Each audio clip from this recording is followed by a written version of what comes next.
आज एकादशी व्रत की आप सभी को खूब सारी शुभकामनाएं। आज शाम के समय आप सभी को इन स्थानों पर दीपक जरूर से लगाना है।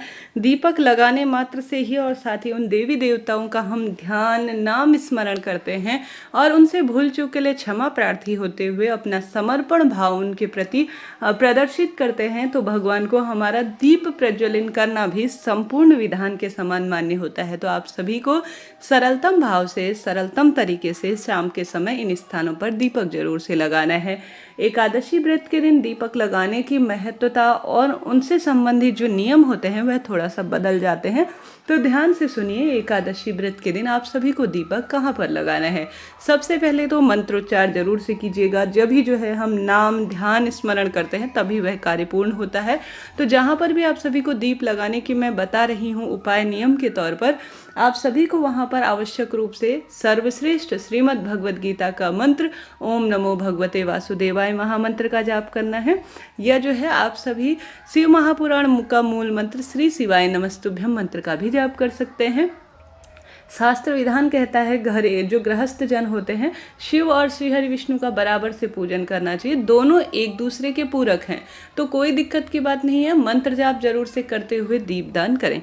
अब आप सुंदर भाव से दीपक जो है बना लीजिए। अब दीपक की संख्या आपकी अपनी इच्छा है, जितना अधिक चाहें उतना दीपक करें, दान करें, कम भी कर सकते हैं, कोई दिक्कत की बात नहीं है। तो सबसे पहले आप सभी को आज के दिन एकादशी व्रत हमारे पितरों का भी तारण करने के लिए सहायक माना जाता है। तो अपने घर की रसोई में मटका है जहाँ पर, वहाँ पर आप सभी को लंबी बत्ती का पितरों के नाम का दीपक लगता है, दक्षिण दिशा की ओर उसका मुख होना चाहिए। तो आप सभी को प्रज्वलित कर देना है शाम के समय पर, ठीक है।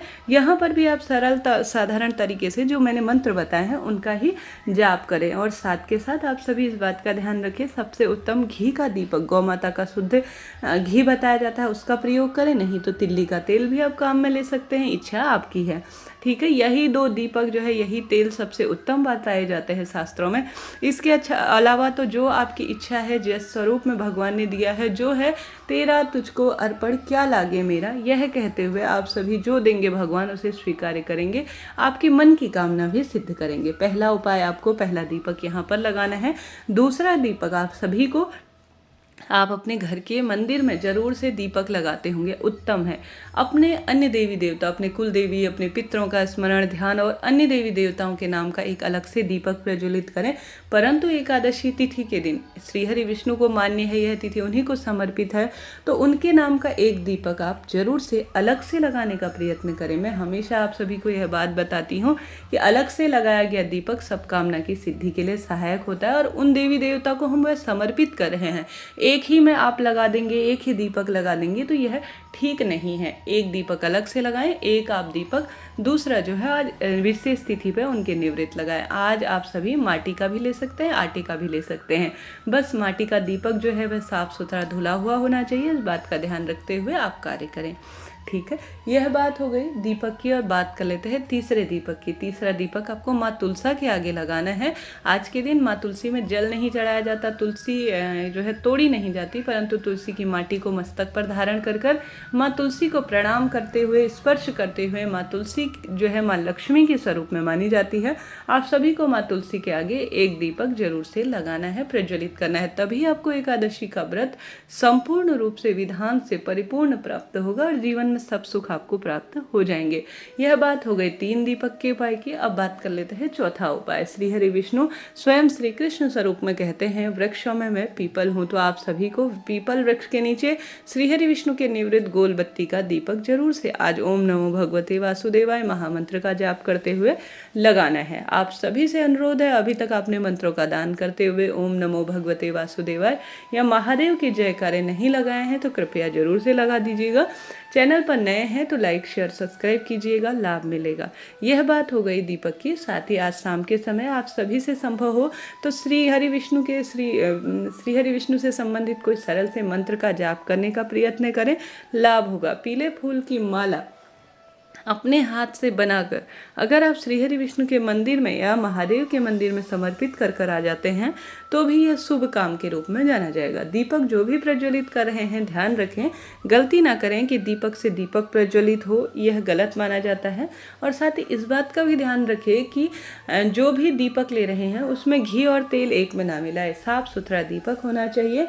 और इन चीज़ों का नियम पूर्व या उत्तर दिशा की ओर इसका मुख होना चाहिए। दक्षिण दिशा की ओर देवताओं के नाम का दीपक नहीं जलाया जाता। साथ ही आप श्री हरि विष्णु के मंदिर में जा रहे हैं तो कुछ ना कुछ भोग स्वरूप समर्पित करें, वहाँ दीपक प्रज्वलित करें। महादेव के मंदिर में जा रहे हैं, सुबह जल नहीं चढ़ाया है तो शाम के समय एक दीपक लगाएं, स्वधा स्वधा स्वधा, जो कि पितरों से संबंधित मंत्र माना जाता है। एकादशी के दिन इस मंत्र के सरलतम विधान के साथ आप सभी को श्रीहरि विष्णु महादेव के निवृत्त जल दान करना चाहिए, अर्थात जल समर्पित करना चाहिए। आपने गुरुजी की कथा में कई बार यह उपाय सुना भी होगा। स्वधा स्वधा स्वधा 3 बार आपको बोलना है और मंत्रों का जाप करते हुए दीपक लगाएं और जल समर्पित करें, पितरों का तारण होगा। बस यही सर्वश्रेष्ठ स्थान है जहाँ पर आप सभी को दीपक लगाना है। चाहे तो माँ लक्ष्मी का आगमन होगा, इस भाव से आप सभी घर के मंदिर पर भी अर्थात घर के मुख्य द्वार पर भी दीपक लगा सकते हैं, इच्छा आपकी है। आज का दिन साधारण नहीं है। आज के दिन किया गया कोई भी सरल सा कार्य भाग्य को प्रबल करता है, बहुत अधिक भाग्य को सुदृढ़ करने का कार्य करता है। कर देखिएगा, महादेव आपके खुशियों की झोली भंडार से भर देंगे। सरल सरल से कार्य हैं परंतु इनके लाभ अनगिनत हैं। दोनों चैनलों पर श्री शिवाय और शिव शक्ति चैनल पर पहले ही वीडियोज आ चुके हैं, कृपया उन वीडियोस को भी देखिए। आज के दिन किया गया कोई भी कार्य, अन्नदान, जलदान, भूदान, वस्त्रदान, ये बहुत लाभदायक होते हैं। क्षमता सामर्थ्य अनुसार अगर आपको भगवान ने देने योग्य बना रखा है, देने वालों की श्रेणी में बना रखा है, तो जरूर से कुछ ना कुछ देने का प्रयत्न करें। एकादशी व्रत को खोलें या एकादशी का व्रत का पारण या एकादशी व्रत नहीं भी कर पाए हैं तो कम से कम एक समय का भोजन गरीब जरूरतमंद ब्राह्मण जी को दान में दे दीजिएगा। और गुरुजी सदा हमेशा हम सभी से कहते हैं, ऐसे व्यक्ति को दान दे जिससे वाकई में इसकी आवश्यकता है। ऐसे व्यक्ति को दान में कभी ना दे जिसके पास भगवान ने पहले से ही बहुत कुछ दे रखा है और वह सामग्री को इधर उधर ही रख देता है और आपका इससे पूजा का विधान सफल नहीं होगा। ऐसे व्यक्ति को दो जिनकी इनको आवश्यकता है, ठीक है। इन नियमों का पालन करते हुए अपने व्रत को संपन्न करें। शाम के समय अपने घर के ही मंदिर में 108 वस्तु कुछ भी महादेव को समर्पित करें। आप बुधवार का दिन है, 108 हरे मूंग के दाने भी समर्पित कर सकते हैं। यह बुध ग्रह को रिप्रेजेंट करते हैं और मजबूत करने का कार्य करते हैं, रोग दोष को भी काट देते हैं। साथ ही श्रीहरि विष्णु के निवृत्त कुछ विशेष करने का प्रयत्न करें। किसी कुंवारी लड़की को या जो है आप सभी किसी लड़के को, किसी जो है 11-15 साल के लड़के को भी घर पर बुलाकर भोजन करवा देते हैं। भोजन नहीं करते हैं, आज के दिन भोजन नहीं हो पाता है तो आप 2 केले या किसी फल का दान करते हैं ब्राह्मण जी या घर पर किसी गरीब पंडित ब्राह्मण के बालक को बुलाकर, तो भी यह उपाय सर्वोत्तम कार्य के रूप में जाना जाता है। आज गणेश जी महाराज का दिन है तो संभव हो तो आप सभी दीपदान करने के साथ साथ गणेश जी महाराज को दूर्वा, मोदक, लड्डू इत्यादि भी भेंट स्वरूप समर्पित करें।